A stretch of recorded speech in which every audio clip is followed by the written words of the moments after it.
You're all done.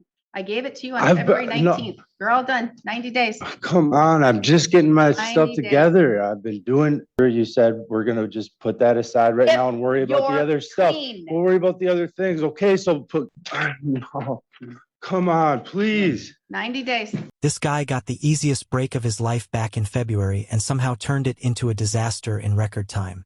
He was handed a second chance and immediately lit it on fire with failed tests, missed paperwork, and excuses that don't even make sense. Now he's standing back in court acting like math, THC, and unsigned job logs are just minor misunderstandings. I really just don't get how somebody can be given freedom and treat it like a free trial. Probation is not complicated. Stay clean, show up, turn in your paperwork. But yeah, that's enough yapping.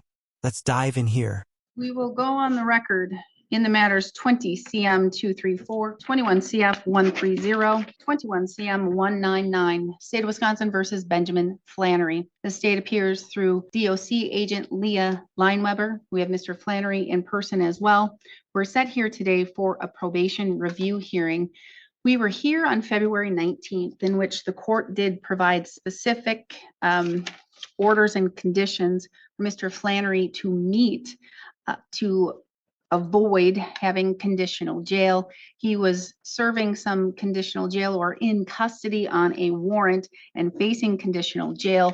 At that time, the Department of Corrections had another individual, Gretchen Anibis, in your place, Ms. Lineweber. That is not the agent of record. You were on vacation.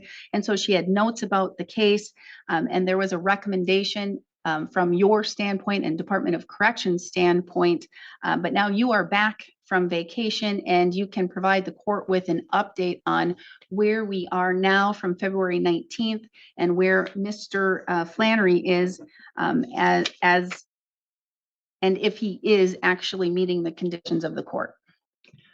He is not meeting the conditions of the court. He showed up on the 28th of February and he admitted to using methamphetamine. I'm sorry, I have to turn you up a bit. Go ahead. You want me to repeat? Yeah, no, you don't have to repeat, but Can you bring the microphone just a little bit closer? During that office visit, he was told about the GED boot camp. He did fill out the paperwork while he was in the office and we did email it to the GED boot camp to make sure it got there. He did come back on the 14th and he was positive for marijuana and he stated that it was not new use, but I did not realize at that time that he didn't test positive or he didn't admit to it when he came into the office the first time. So I believe it was probably new use, but he was negative for methamphetamines at that time. He didn't even last 2 weeks before testing positive. I mean, that's not even stress.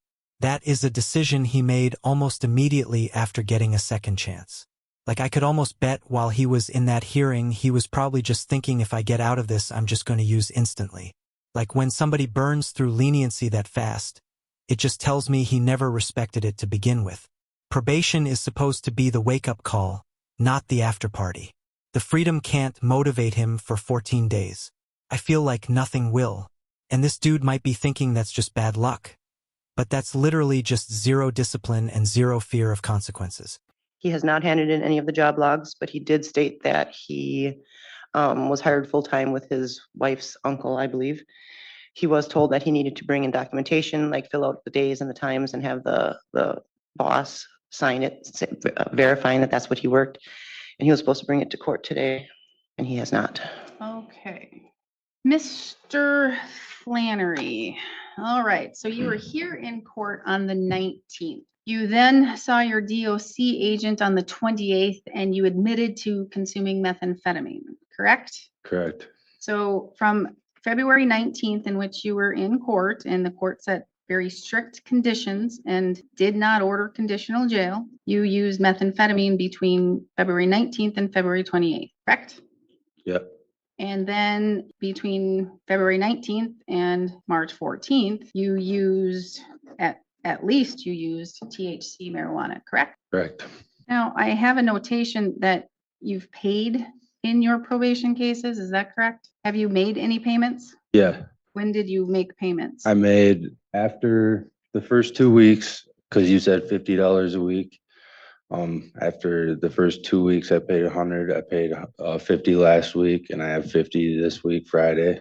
All right, but you still owe a significant amount. Yeah, All right, you understand one of those conditions that the court did order was absolute sobriety. Understand that? yeah. I mean, that is one of the conditions, not only that is part of why you were not ordered for conditional jail on February 19th, but that is one of the conditions for your probation. You understand that? Understand that? Yes, I do. Okay. And so now we have two admitted uses of not only THC, but methamphetamine. And we're talking February 19th to February 28th is not that long in time, right? Right. Ms. Lineweber, is there a recommendation from Department of Corrections?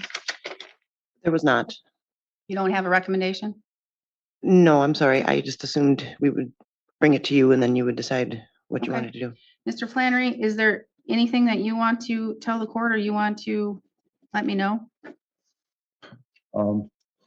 Yeah, I mean, the drug use, I guess I understand it was a rule that I broke, but it was more of a slip up, and I'm doing pretty good.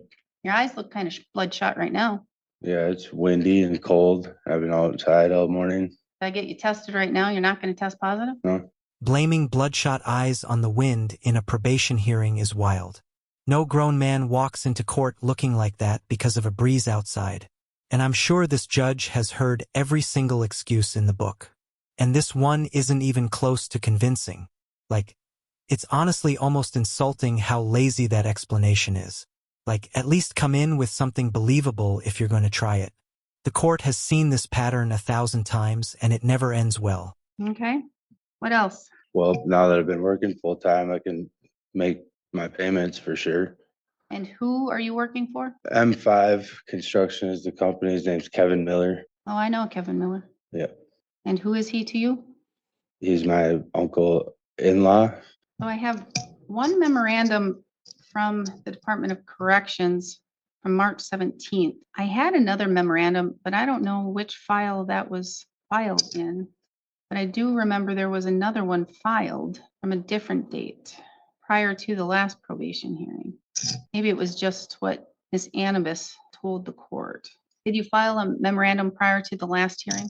I did, requesting the hearing. Requesting the hearing. Do you remember what date that was? I do not. I'm sorry. Oh, that's okay. Oh, was that in December? Very well could have been. Yes.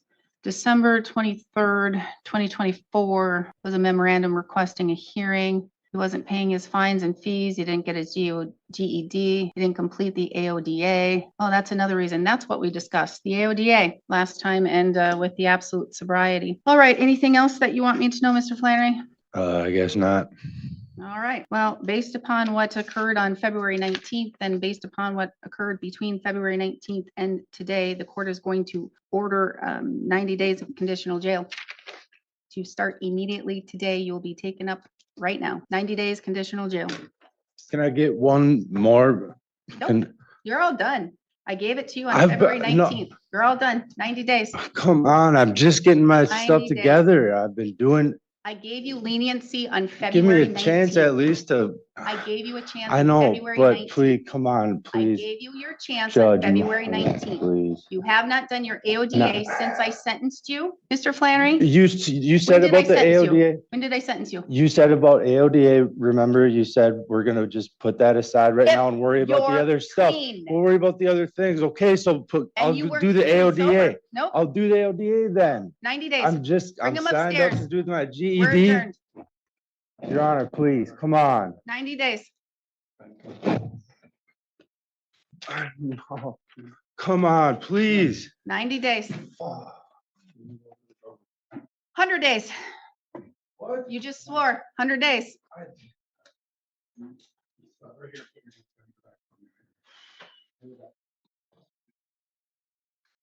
Well, this is what happens when somebody thinks one more chance means unlimited chances. Probation always feels easy until it isn't. And like judges don't get mad because somebody messed up once. They get mad when it's obvious he never intended to follow the rules. And like that extra 10 days for the profanity wasn't about the word. It was so obvious about the attitude here. When somebody keeps pushing the line, eventually the line pushes back. But yeah, this guy had freedom and completely wasted it. Let me know in the comments what you guys thought about the ruling here. Thank you so much for watching, guys. Make sure to like and subscribe. And as always, take